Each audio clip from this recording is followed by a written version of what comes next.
Olá, meu nome é Lívia Gitaí. Esta aula é destinada aos alunos de graduação em Medicina e abordará aspectos básicos sobre a etiologia e a epidemiologia da epilepsia.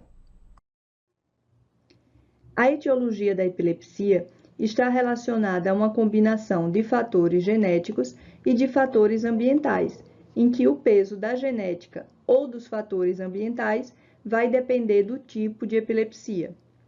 Por exemplo, há alguns tipos de epilepsia que são monogênicas, ou seja, basta uma mutação de um gene para causar diretamente um quadro de epilepsia. E no outro extremo, há pessoas que só desenvolvem epilepsia após serem expostas a um fator ambiental muito agressivo, por exemplo, um traumatismo cerebral por arma de fogo. E uma grande parte das epilepsias tem etiologia em que os fatores genéticos e ambientais vão se combinar em proporções mais ou menos diferentes. Vamos apresentar a classificação atual da etiologia das epilepsias, segundo a Liga Internacional contra a Epilepsia. Temos as epilepsias genéticas, nas quais a epilepsia é o resultado direto de um defeito genético, em que as crises epilépticas recorrentes são a principal manifestação. Essa causa genética ela pode ser sugerida clinicamente por um padrão de herança autossômico dominante, ou se já foi identificada uma base molecular para aquele tipo de epilepsia, ou mesmo se o paciente tem um tipo de epilepsia em que as pesquisas clínicas identificaram já uma base genética, mesmo que seja de herança complexa. São formas frequentes de epilepsia genéticas, a epilepsia mioclônica juvenil e a epilepsia ausência da infância. Temos esse grupo de epilepsias, que vou chamar informalmente de secundárias, epilepsia por causa estrutural, quando há uma alteração visível no exame de neuroimagem e essa alteração provavelmente é a causa das crises epilépticas. Podem ser alterações adquiridas como AVC, traumatismo crânioencefálico ou alterações congênitas como alterações do desenvolvimento cortical ou neoplasias. A epilepsia de causa infecciosa, que é uma das mais comuns, pode ser uma epilepsia que se desenvolveu após uma infecção aguda do sistema nervoso central, como uma encefalite herpética. A infecção é tratada, mas o dano cerebral que ficou gera epilepsia. Ou infecções congênitas, como pelo Zika vírus, ou infecções como a neurocisticercose. Temos a epilepsia de causa metabólica, é um grupo que está mais relacionado a alguns erros inatos do metabolismo, a alterações metabólicas crônicas, geralmente de origem genética. E o grupo de causa imunológica, também é um grupo mais específico de encefalites imunomediadas, esclerose múltipla. Então, esses dois últimos grupos aqui são de diagnóstico mais específico, geralmente dependente da visão do especialista. E temos a epilepsia de causa desconhecida. É um tipo de epilepsia que não pode ser reconhecido como genético, mas pelos meios de diagnóstico que foram empregados também não se conseguiu fazer o diagnóstico de uma causa estrutural, infecciosa, metabólica ou imune. E daí uma grande parte dos casos fica nesse grupo, principalmente se há limitação dos recursos para investigação. Vamos à epidemiologia.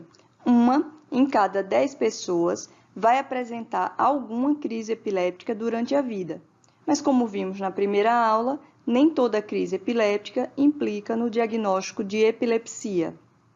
A prevalência de epilepsia ativa, ou seja, epilepsia que está presente no momento da pesquisa, o indivíduo tem apresentado crises epiléticas recorrentes ou está em uso de droga antiepilética para prevenção das crises, é de cerca de 0,6%, tá? Fica entre 0,5% a 1%, de forma que podemos estimar que no mundo mais de 50 milhões de pessoas vivem com epilepsia, sendo então um dos transtornos neurológicos mais comuns, e quase 80% das pessoas que vivem com epilepsia moram em países de renda média ou de renda baixa.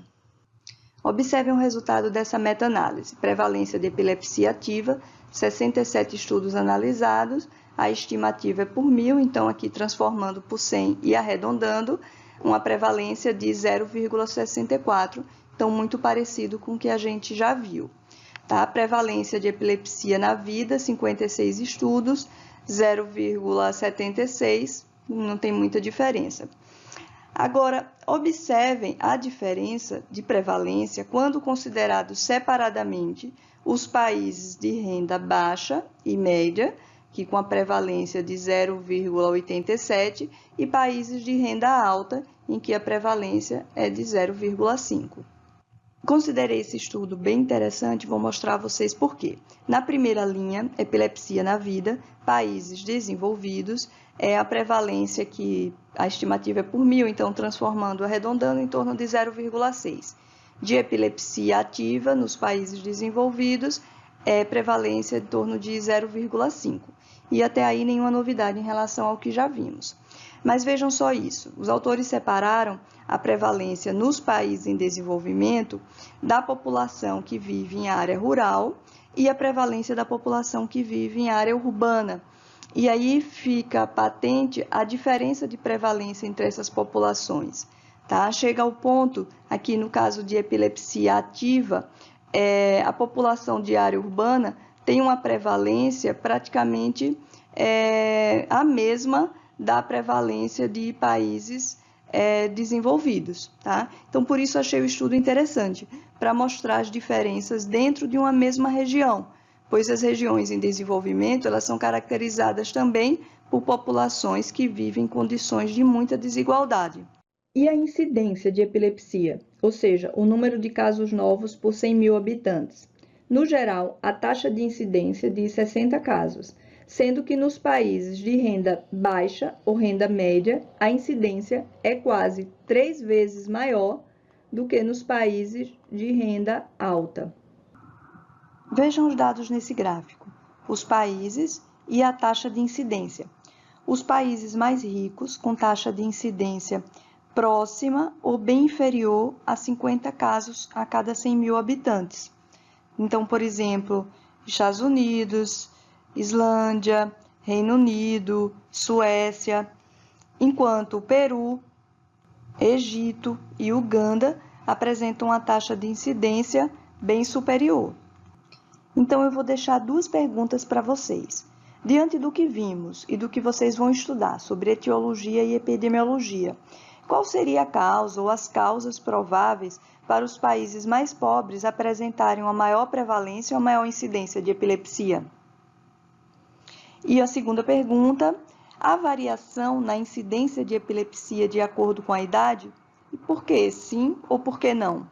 Concluindo, nós vimos que há uma combinação de fatores genéticos e ambientais na etiologia das epilepsias.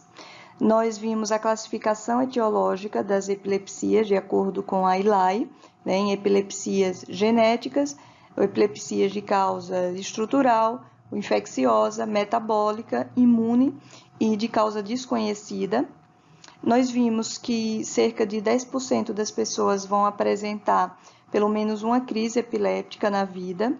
Nós vimos que a prevalência de epilepsia ativa fica em torno de 0,6% na população mundial.